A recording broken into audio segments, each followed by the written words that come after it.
So from this standard stock solution, we are preparing 5 working standards. Concentration of standard stock solution 2 mg per ml. Okay, so from this 2 mg per ml, we have to prepare 5 working standards. How much volume of standard stock solution we have to withdraw? That will be provided in the procedure. Using formula C1V1, C2V2, we are going to find out these concentrations. Test tube we are withdrawing 2.5 ml. Okay, so what is the concentration that we will calculate from this formula? So standard stock का concentration is 2 mg per ml. 2 mg per ml में से I am withdrawing 0.5 ml and I am making up the volume further to 10 ml. Okay, now from where this 10 ml has come, so if you see this observation table, the next reagent which we are adding here is alkaline copper sulfate reagent in ml. So that reagent we are adding here 1 ml. Next we are adding phosphomolybdic acid. Okay, that is also 1 ml. And in the last column it is distilled water to make up the volume 10 ml. Okay, so ultimately we have to prepare 10 ml volume here, right? So this 10 ml has come from here, the total volume of the test tube. So what is the concentration of the second test tube? So here 2 into 0.5 divided by 10, how much it is coming? 0.1 आया ना. Now what is the unit of this concentration? It is mg per ml. See, here also it was mg per ml and this is also mg per ml. Test tubes है ना मेरे पास, तो ये final जो test tube है, ये test tube का concentration here, okay, here it is 0.1 mg per ml. Accordingly now I will find out concentration of each.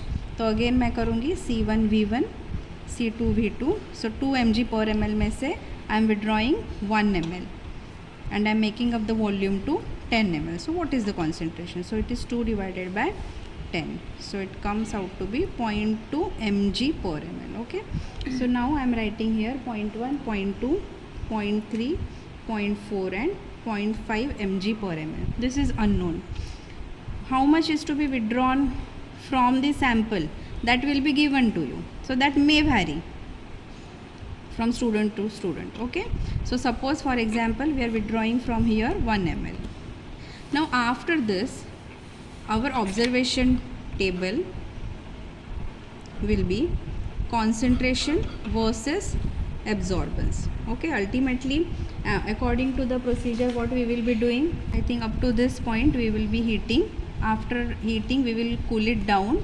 Once it is cooled down we will add phosphomolybdic acid. Whatever is the color developed, उसका absorbance we will measure at 660 nanometers. ये procedure था. So absorbance we are measuring at 660 nanometers. So this is coming under colorimetric range, that is visible range. So for each concentration, that is 0.1, concentration का unit is mg per ml. Concentration का unit is always mg per ml.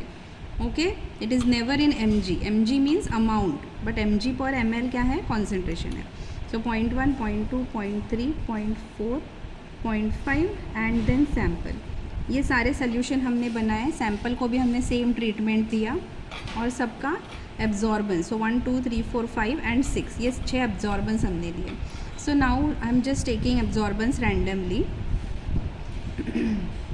Suppose अभी यहाँ पे absorbance आया 0.11, 0.22, 0.34, 0.43, 0.51 and sample का absorbance आया for example 0.30.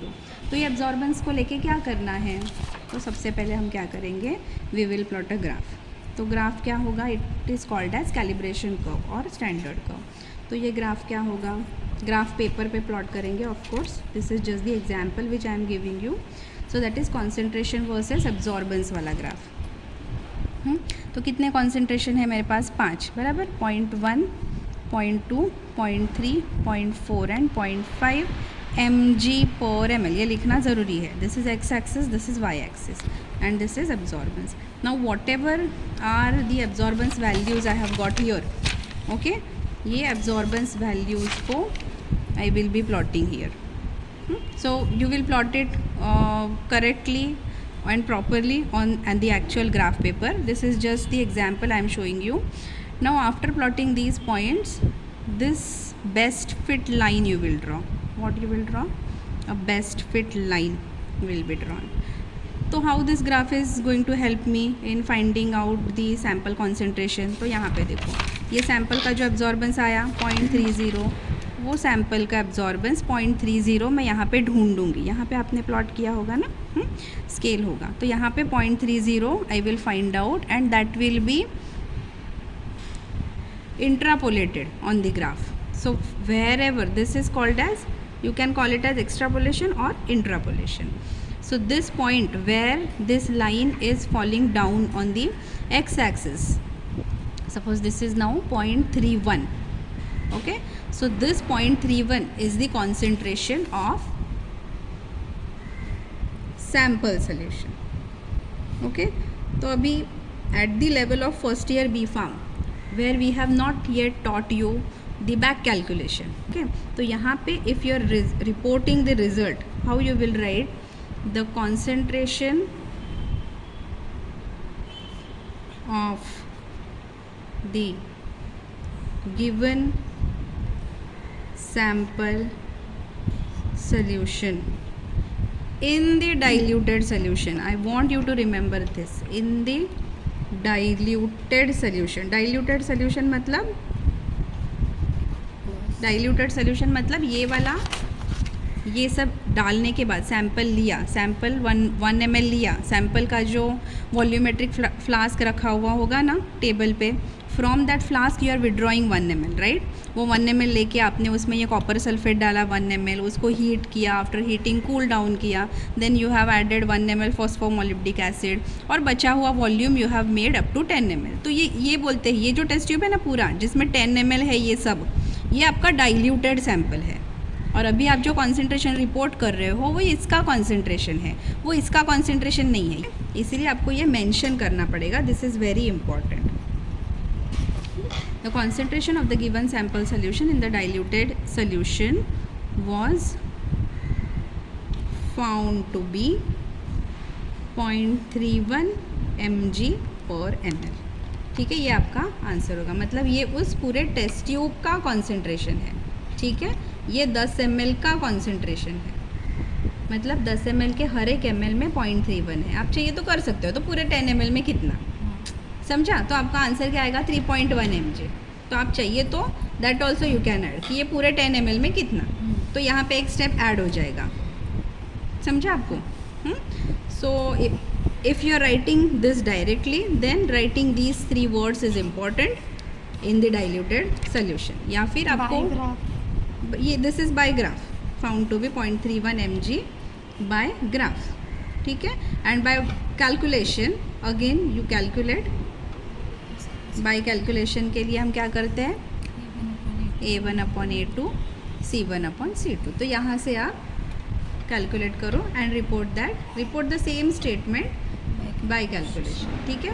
तो अगर आप 10 से मल्टीप्लाई नहीं कर रहे हो तो 0.31 लिखो, no problem, directly, but you have to write this in the diluted solution, ठीक है. इसका मतलब क्या है, मतलब ये टेस्ट ट्यूब के हर एक ml में 0.31 mg ड्रग है, तो पूरे 10 ml में कितना, इसके लिए अगर पूरे 10 ml में कितना निकालना है तो आप 0.31 को फिर आप मल्टीप्लाई करोगे तो आपका आंसर आएगा 3.1 mg आएगा. This same way of calculation you will use fallen view के लिए भी, बायूरेट मेथड के लिए फॉर प्रोटीन एस्टिमेशन, और एक कौन सा था अपना DNSA रिएजेंट वाला मेथड. तो सब में सेम ही है, सब में we are making 5 working standards. There will be 1 blank, there will be 1 sample. Standard stock solution में से some volume we are withdrawing, we are making 5 है एट द स्टेटेड वेवलेंथ. तो ये वेवलेंथ तो इस ड्रग के लिए है ना, मतलब ये ग्लूकोज एस्टिमेशन के लिए है. For protein it will be different, okay. So remember always concentration और एब्जॉर्बेंस जब आप प्लॉट करोगे तो ये जो कॉन्सेंट्रेशन आ रहा है, if you are reporting it directly in the result, okay, that is the concentration of diluted sample. हाँ, तो आपको अगर इसका कॉन्सेंट्रेशन चाहिए बराबर, मतलब उसको बोलते हैं बैक कैलकुलेशन, तो उससे अच्छा ये पूरे 10 ml में है ना, वो जो 1 ml डाला वो पूरे 10 ml में गया, मतलब उस 1 ml में उतना ही था जितना अभी 10 ml में है। इसीलिए 10 ml में कितना निकालने के लिए either you can add this one step here and report 3.1 mg present, या फिर आप लिख सकते हो 0.31 mg per ml present in diluted solution.